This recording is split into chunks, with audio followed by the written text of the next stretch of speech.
भारत की धरती पर एक समय एक महान सम्राट का राज्य था। उसका साम्राज्य इतना विशाल और समृद्ध था कि चारों दिशाओं में उसकी शक्ति और न्यायप्रियता की चर्चा होती थी। राजा के 6 पुत्र थे।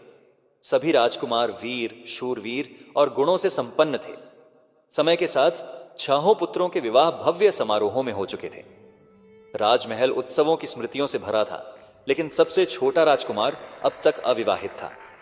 वह छोटा पुत्र बाकी भाइयों से अलग था। उसका स्वभाव गंभीर था, किंतु उसके भीतर असीम जिज्ञासा और दृढ़ संकल्प छिपा था। वह तुच्छ सुख सुविधाओं से अधिक साहसिक यात्राओं और चुनौतियों की ओर आकृष्ट रहता था। एक दिन राजकुमार महल के आंगन में बैठा था। ग्रीष्म की दोपहरी थी और उसके गले में प्यास उठी। संयोग से उसी समय उसकी सबसे छोटी भाभी वहां से गुजर रही थी। राजकुमार ने सहज भाव से उससे कहा कि उसे एक पात्र जल दे दे। यह साधारण सी बात भाभी को बुरी लगी। उसने सोचा कि इतने सेवक और दासियां मौजूद होते हुए उससे क्यों पानी मांगा गया। उसके भीतर अहंकार और तिरस्कार का भाव जाग उठा। उसने व्यंग्य से कहा कि यदि उसमें इतना ही साहस है तो जाकर रानी पद्मिनी को लेकर आए। भाभी के ये शब्द राजकुमार के हृदय में बिजली की तरह गिरे। वह अपमान से जल उठा। उस क्षण उसके भीतर प्रतिज्ञा का ज्वालामुखी फूट पड़ा।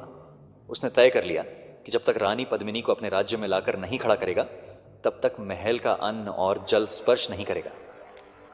रानी पद्मिनी कोई साधारण नारी नहीं थी।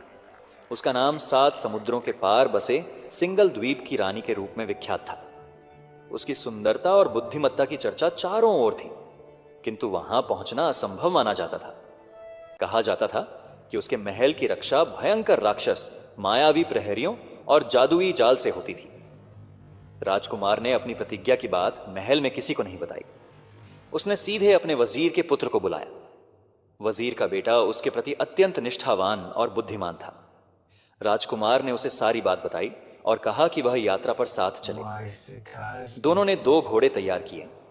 वजीर के बेटे ने यात्रा के लिए भोजन, पानी और आवश्यक वस्तुएं बांध दी। राजकुमार ने आकाश की ओर देखा और मन ही मन देवताओं को प्रणाम किया। फिर बिना देर किए वे महल से निकल पड़े। पहली ही रात उन्होंने एक अमराई में विश्राम किया।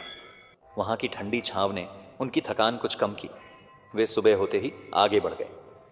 संध्या ढलते ढलते वे एक विशाल बाग में पहुंचे।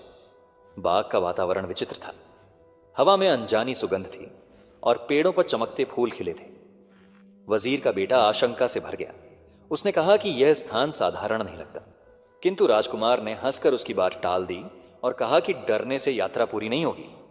उन्होंने घोड़ों को पेड़ से बांध